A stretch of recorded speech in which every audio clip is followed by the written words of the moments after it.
Every history class teaches you the same clean story about 1492.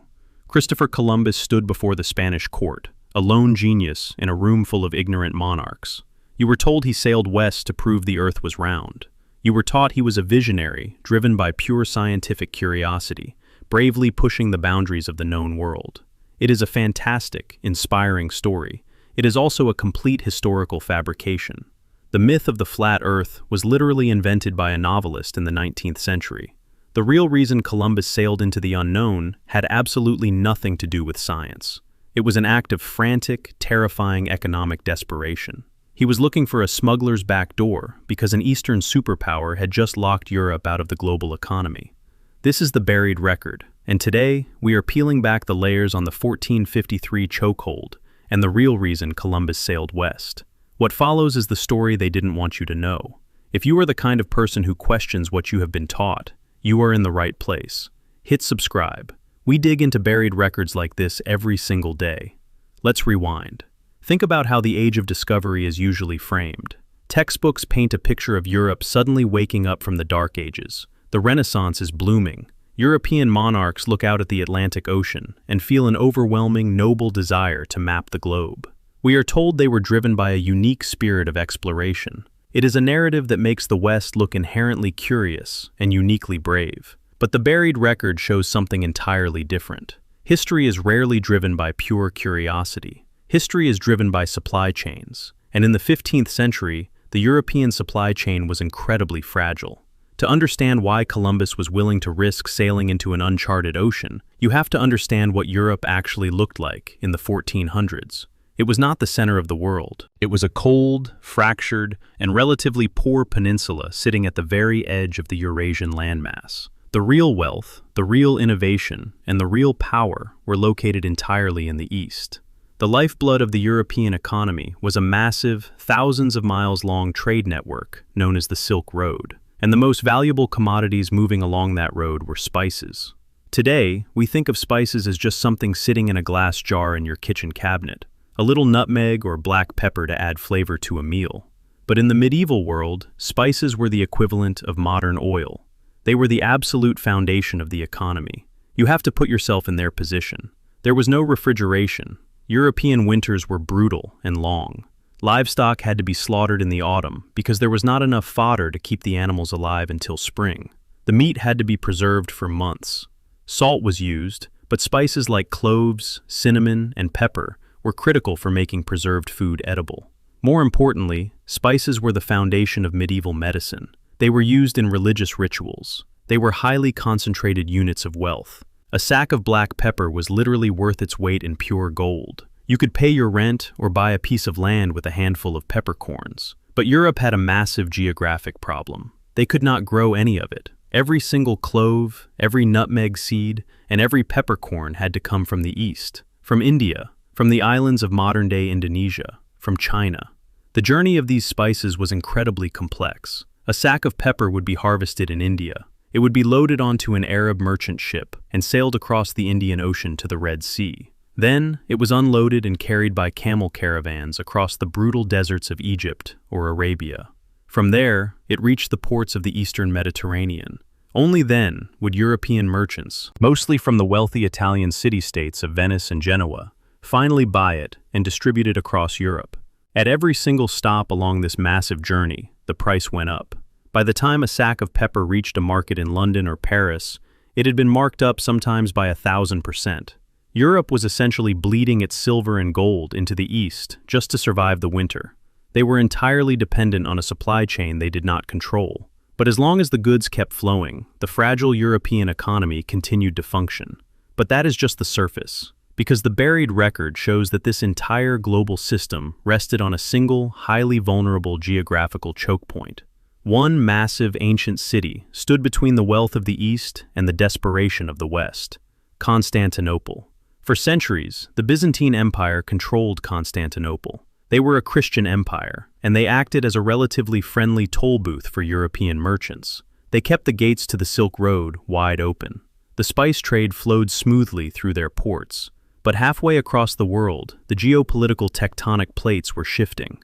A new power was rising in the east, a highly organized, militarily brilliant Islamic empire that was about to permanently rewrite the rules of global trade. The Ottoman Empire was expanding, and they had their eyes set directly on the most important city in the world.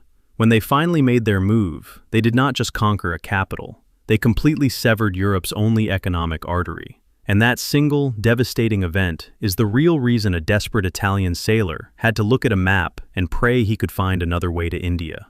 The year is 1453. Mehmed II, a brilliant 21-year-old Ottoman sultan, rolls massive bronze cannons up to the ancient walls of Constantinople. For 1,000 years, those massive stone walls had protected the Christian Byzantine Empire. They were considered absolutely impenetrable. In a matter of weeks, they were reduced to rubble. When the dust finally settled, the Ottoman Empire did not just claim a new capital city. They claimed the absolute, undisputed monopoly on East-West trade. Western textbooks often treat the fall of Constantinople as a tragic end to the Roman era. But the Eastern record tells a completely different story. It was a masterclass in geopolitical leverage. The Ottomans now controlled the Bosphorus Strait. They controlled the terminal points of the ancient Silk Road. If a European merchant wanted black pepper from India or silk from China, they had to go directly through Islamic territory. And the Ottomans were brilliant economic strategists. They did not shut down the trade, they weaponized it. They imposed massive, unavoidable taxes on every single good moving west. But that is only the first layer of the chokehold. The buried record goes deeper. The Ottomans struck an exclusive, highly lucrative deal with the Italian city-state of Venice. The Venetians were granted special, protected trading privileges in Ottoman ports. In exchange, Venice became the sole, undisputed distributor of Eastern spices for all of Western Europe. If you were a monarch in England, France, Spain, or Portugal, you were completely trapped. You were paying extortionate, artificially inflated prices to the Venetians. The Venetians were then splitting those massive profits with the Ottoman Empire. Your national treasury was being systematically drained to fund the exact Islamic empire you considered your greatest religious rival. It was an absolute, suffocating economic blockade. The European economy was being squeezed to the verge of total collapse.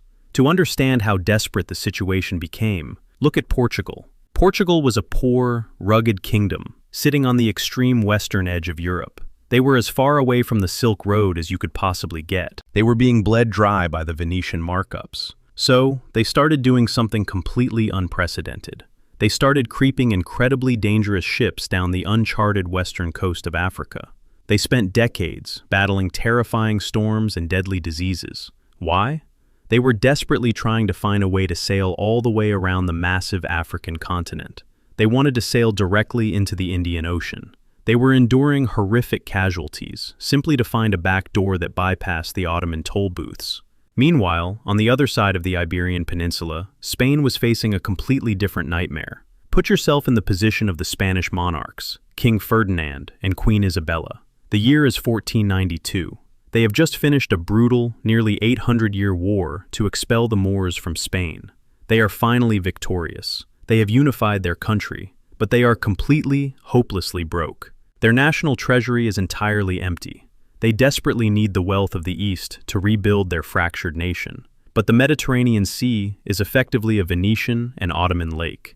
The Portuguese are already locking down the route around Africa. Spain is entirely cut off from the global economy. They need a miracle. They need a new route to the spices of India and China, and they need it immediately. And this is exactly where a fiercely ambitious sailor named Christopher Columbus walks into the Spanish court. This is where the story most people know stops being true. Every children's book tells you Columbus had to convince the ignorant, superstitious Spanish monarchs that the Earth was a sphere. It is a beautiful, inspiring myth of Western scientific triumph against religious dogma. But it is completely false. In 1492, every single educated person in Europe, the Middle East, and Asia already knew the Earth was round. The ancient Greeks had mathematically proven it 2,000 years earlier. Islamic astronomers had calculated its precise curvature. Everyday sailors watched ships disappear hull first over the horizon. The shape of the planet was absolutely not up for debate. The debate was about the size of the planet.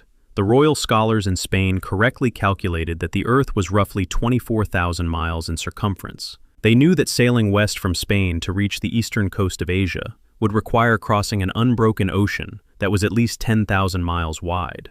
In the 15th century, this was considered a suicide mission. No wooden ship ever built could carry enough food and fresh water to survive a voyage of that immense length. The crew would die of thirst and starvation weeks before they ever saw land.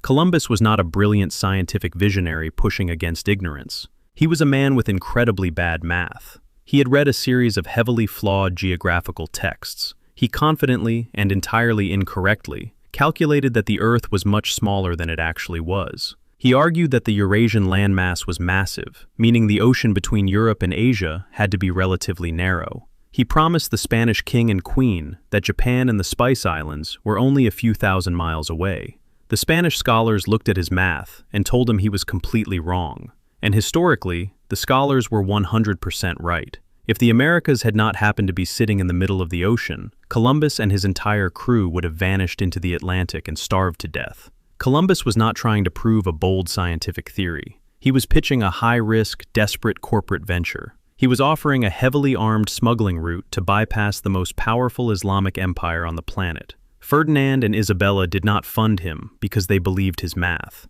They funded him because they were desperate. They had absolutely nothing to lose. The cost of outfitting 3 small, leaky ships was a tiny gamble compared to the terrifying prospect of national bankruptcy. If he died at sea, it was a minor financial loss. If he miraculously survived and actually found a back door to the spice markets, Spain would become the richest nation on earth. He was not sailing to boldly discover a new world. He was sailing to save the old one from an Eastern economic blockade. But what I am about to tell you next makes his famous voyage look less like a grand discovery and more like a historical accident that completely shattered the global balance of power. In October 1492, Columbus's starving, terrified crew finally spotted land. He dropped anchor in the Bahamas, but he went to his grave completely refusing to believe he had discovered a new continent. Why? Because finding a new continent was a catastrophic failure of his business model. He had promised the king and queen of Spain a direct route to the spice markets of Asia. So, he frantically sailed around the Caribbean, desperately looking for the emperor of China. He called the indigenous people Indians, simply because his heavily flawed math insisted he was in the Indies. He didn't find black pepper. He didn't find cloves. He found a completely uncharted hemisphere. And this is the ultimate perception overturn. Western history frames 1492 as the moment Europe confidently stepped out to conquer the globe. The buried record shows they were not confidently marching forward. They were frantically running away. The entire colonization of the Americas was a massive, unintended byproduct of European economic weakness. Spain and Portugal didn't cross the Atlantic because they were exceptionally bold. They crossed it because the Ottoman Empire was simply too powerful to fight. They were literally looking for a back alley because the main road was locked. Look at the geopolitical chessboard. The East possessed everything: wealth, established trade routes, and unmatched military leverage. The West was a frozen, impoverished peninsula, completely cut off from the global economy. This means the modern Western world was accidentally forced into existence by an Eastern superpower. Without the brilliant military strategy of a 21-year-old Ottoman Sultan in 1453, there is absolutely no 1492. If the Byzantine Empire had kept the Silk Road open, Columbus would never have received a single gold coin from the Spanish crown. The Islamic East literally forced the creation of the Spanish and British empires. European monarchs had to conquer an entirely new world, simply because they couldn't afford to pay toll taxes in the old one. Every time you look at a map of North and South America, remember this: you are not looking at the result of pure scientific curiosity. You are looking at the ultimate consequence of a disrupted supply chain. History isn't driven by brave men pointing at the horizon for the sake of science. It is driven by whoever controls the toll booths.